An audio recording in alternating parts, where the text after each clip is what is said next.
warahmatullahi wabarakatuh. Salam sejahtera untuk kita semua. Shalom Om Swastiastu, Namo Buddhaya, salam kebajikan.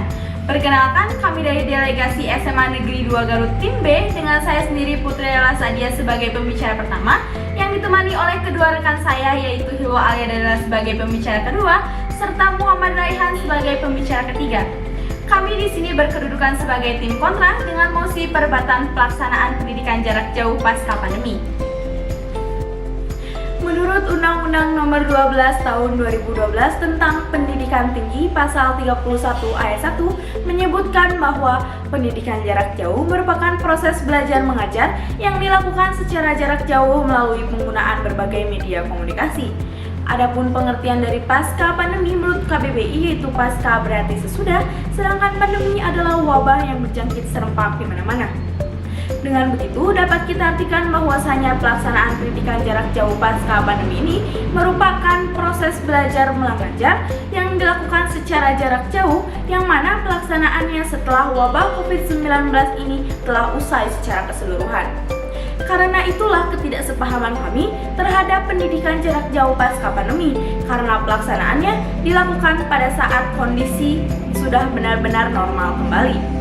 Adapun latar belakang ketidaksepahaman kami yaitu dengan diadakannya pendidikan jarak jauh pasca pandemi ini akan menghilangkan dari esensi pendidikan yang selama ini kita anut, yaitu tidak lain dan tidak bukan adalah pendidikan karakter. Sejatinya inti pendidikan dalam persekolahan adalah sebuah pembelajaran, yang mana pembelajaran ini haruslah tetap berpayung kepada esensi pendidikan kita, yaitu pendidikan karakter. Menurut jurnal Likbud Kemdikbud yang berjudul Rintisan Pengembangan Pendidikan Karakter di Satuan Pendidikan yang ditulis oleh Sucipto pada tahun 2009, menyebutkan bahwa pendidikan karakter adalah suatu sistem penanaman nilai-nilai karakter kepada peserta didik yang meliputi komponen pengetahuan, kemauan atau kesadaran, dan tindakan untuk melakukan nilai-nilai tersebut. Adapun nilai-nilai tersebut di sini merupakan nilai-nilai karakter yang seandainya kita melaksanakan pendidikan jarak jauh pasca pandemi, diantaranya adalah nilai-nilai karakter kejujuran, tanggung jawab, dan disiplin. Selain dari itu pun, Menteri Pendidikan dan Kebudayaan Pak Nadiem Makarim menyebutkan bahwa dampak PJJ yaitu yang pertama ancaman putus sekolah, yang kedua adalah penurunan capaian belajar siswa serta kekerasan pada anak, dan yang ketiga adalah lost generation. Maka dari itu, solusi terbaik untuk memulihkan pendidikan di Indonesia pasca pandemi adalah dengan mengembalikan proses pembelajaran tatap muka agar tujuan dan fungsi dari pendidikan itu sendiri menurut Undang-Undang Sisdiknas Nomor 20 Tahun 2003 Pasal 3 terlaksana dengan baik. Menurut Mendikbud, ada 3 akibat yang berkepanjangan dari diadakannya pendidikan jarak jauh ini. Di antaranya, ancaman putus sekolah, penurunan capai belajar peserta didik serta kekerasan pada anak, dan lost generation. Mendikbud pun mengatakan bahwa ada berbagai macam peserta didik yang terpaksa harus bekerja. Hal ini dikarenakan kondisi pembelajaran jarak jauh yang tidak optimal dan efektif.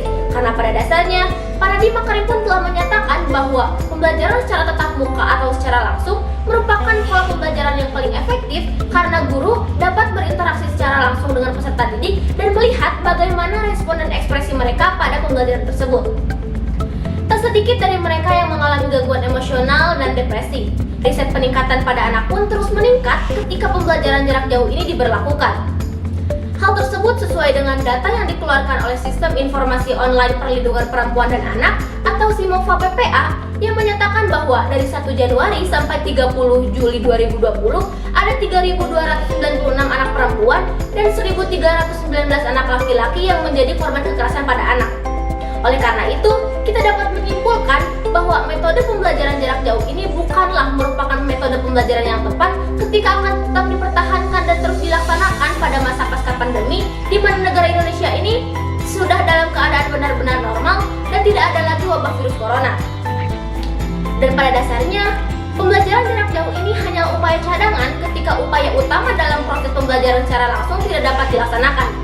Hal tersebut tertera dalam Permendikbud Nomor 24 Tahun 2012 Pasal 2 Ayat 1 yang menyatakan bahwa fungsi dan tujuan PJJ ini merupakan bentuk pendidikan untuk peserta didik yang tidak dapat mengikuti pembelajaran secara tatap muka tanpa mengurangi kualitas pendidikan.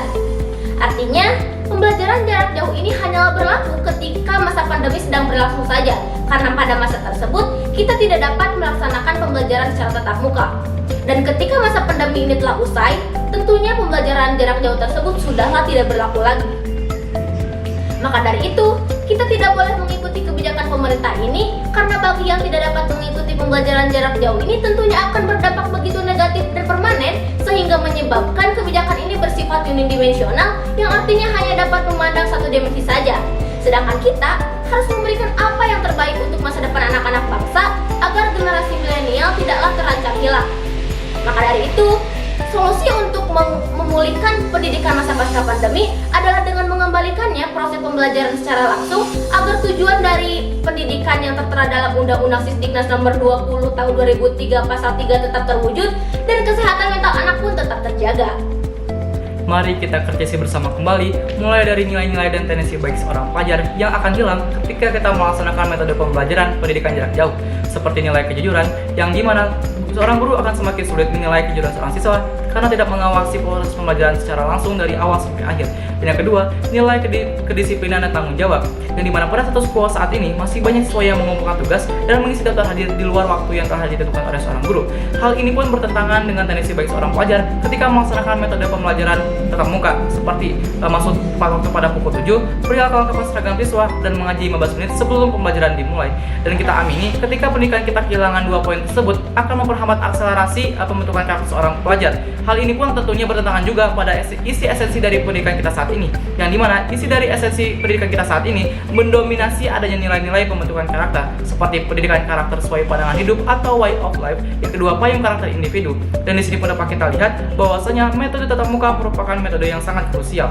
Baik melihat dari pernyataan mengenai data keluhan siswa yang dikemukakan oleh Komisioner KPAI yakni Pak Retno dalam rapat Komisi 10 DPR yang diselenggarakan pada hari Kamis tanggal 25 Juni tahun 2020, yang dimana beliau menyatakan sebanyak 250 aduan datang kepada beliau, yang dimana 79,9% siswa merasakan minimnya interaksi dengan guru, dan juga banyak tugas yang diberikan dengan tenggang waktu yang singkat, sehingga dari 1.700 responden 72,8% siswa kesulitan mengerjakan tugas karena minimnya guru menerangkan.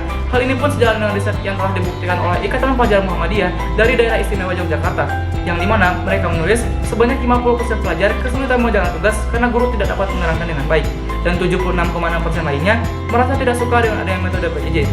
Di sini pun dapat kita simpulkan bahwasanya kenyamanan seorang pelajar dalam belajar telah direnggut dengan adanya metode PJJ. Baik, menyinggung dari pernyataan Pak Nadiem Makarim selaku Menteri Pendidikan kita saat ini, yang dimana beliau menyatakan pertama, pembelajaran tatap muka merupakan metode terbaik yang tidak akan tergantikan. Hal ini pun memiliki relevansi dengan pernyataan yang telah diungkapkan oleh pengamat pendidikan dari Universitas Brawijaya, yaitu Aulia Nomor Aziz, yang menyebutkan bahwasanya profesi seorang guru tidak akan tergantikan oleh teknologi. Dan yang kedua, Pak Nadiem pun mengatakan bahwa usai pandemi ini berakhir, pihaknya akan menghendaki adanya sekolah dengan metode tatap muka kembali. Hal ini pun dapat dikeluarkan dengan opini bahwasanya tidak semua instruksi mata pelajaran dapat dilaksanakan secara kondusif dan optimal, seperti mata pelajaran olahraga dan seni budaya dengan segala praktiknya. Dan juga beranjak pada kasus SMK 2 Bogor, yang dimana mereka kesulitan mengerjakan PKL karena pada saat ini mereka sedang melaksanakan pendidikan jarak jauh, metode pendidikan jarak jauh. Dan juga kita harus memperhatikan juga dari segi kesehatan psikis seorang anak. Dari segi mentalnya, seperti penelitian yang telah diungkapkan oleh dari jurnal Pediatrics dari Cina, yang dimana melibatkan 2.330 anak sekolah, dan yang membuktikan anak usia sekolah yang mengalami karantina proses belajar akibat COVID-19 ini mengalami gejala-gejala seperti tekanan emosional, yang dimana lanjutan dari observasi tersebut menyebutkan 22,6% anak menimbulkan gejala depresi, dan 18,9% lainnya menimbulkan gejala kecemasan yang berlebihan. Hal ini pun sangat tidak baik ketika kita sudah mengetahui bahwa keadaan sekarang telah steril dari COVID-19, namun kita masih menerapkan metode PJJ yang dimana tidak lebih efektif atau tidak lebih baik dari tatap muka. Demikian argumentasi dari kami. Saya tegaskan terakhir kalinya bahwa kami tetap tidak sepaham dengan emosi kita kali ini, karena melihat dari isi esensi pendidikan kita saat ini tidak terrealisasikan, dan melihat juga PJJ ini tidak sekondusif, optimal, dan efektif tatap muka. Demikian, terima kasih. Mari pulihkan pendidikan Indonesia. Wassalamualaikum warahmatullahi wabarakatuh.